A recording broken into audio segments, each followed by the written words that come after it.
Thank you very much, and good afternoon, everyone.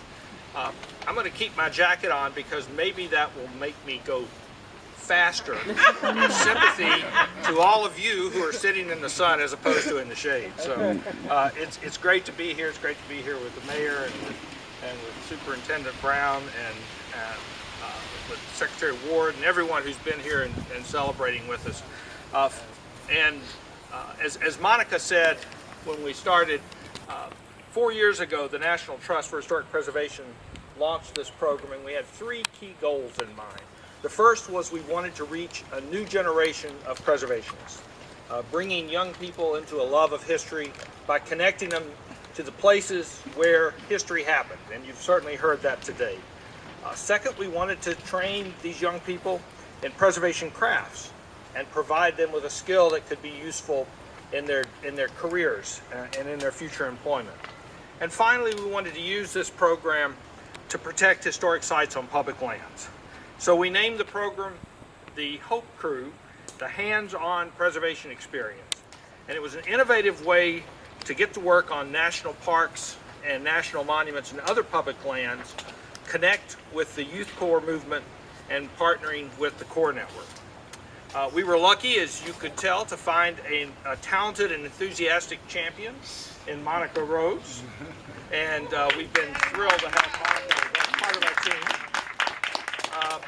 We then found experienced preservationists who could mentor these teams of painters and carpenters and other trades in the preservation craft, like Larry and his colleagues from the Park Service.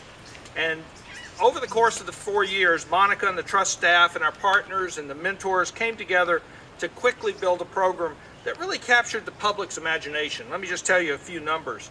In the 4 years of the Hope Crew's existence, we've trained over 600 young people and veterans at 100 projects nationwide, resulting in 80,000 hours of work and $14.3 million in preservation work at our public lands, public sites all around the country. It's terrific.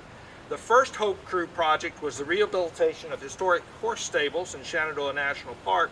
And let me just give you an example of a few other places that we've worked. We've also been involved with the Martin Luther King Jr. Historic Site in Atlanta, which includes the civil rights leader's boyhood home. Hinchliffe Stadium in New Jersey, one of the few remaining stadiums associated with Negro League Baseball.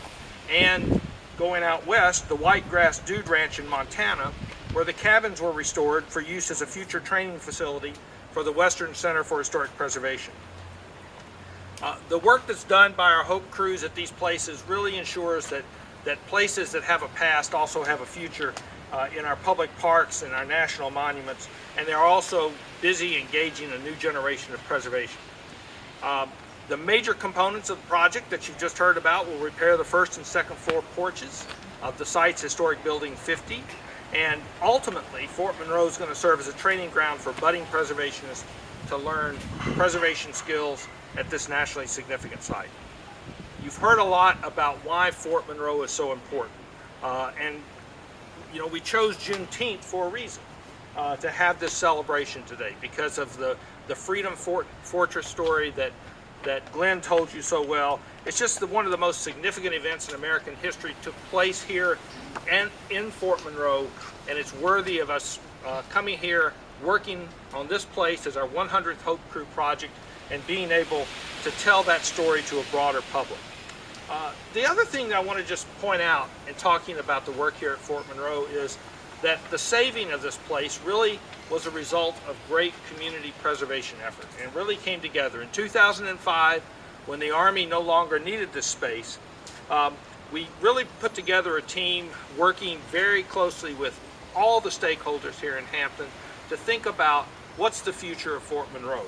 And it really was thanks to the good work and good thinking of the people here in Hampton and here in Virginia, and with help from other groups like the National Trust and others, to resolve the threat to this place when it had an uncertain future.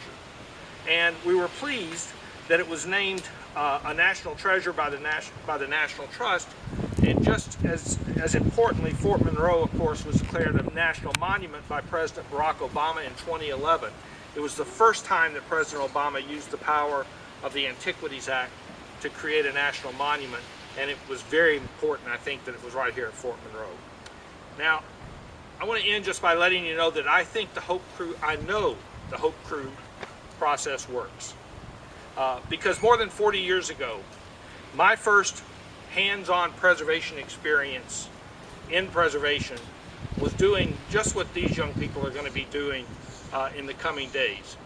I was working on a crew up in the Cumberland Plateau of Tennessee at a little place called Rugby, Tennessee, helping to clear out brush and help stabilize a Victorian-era library in this very small built village. 40 years later, Rugby, Tennessee is a National Historic Landmark, and I've become a lifelong preservationist.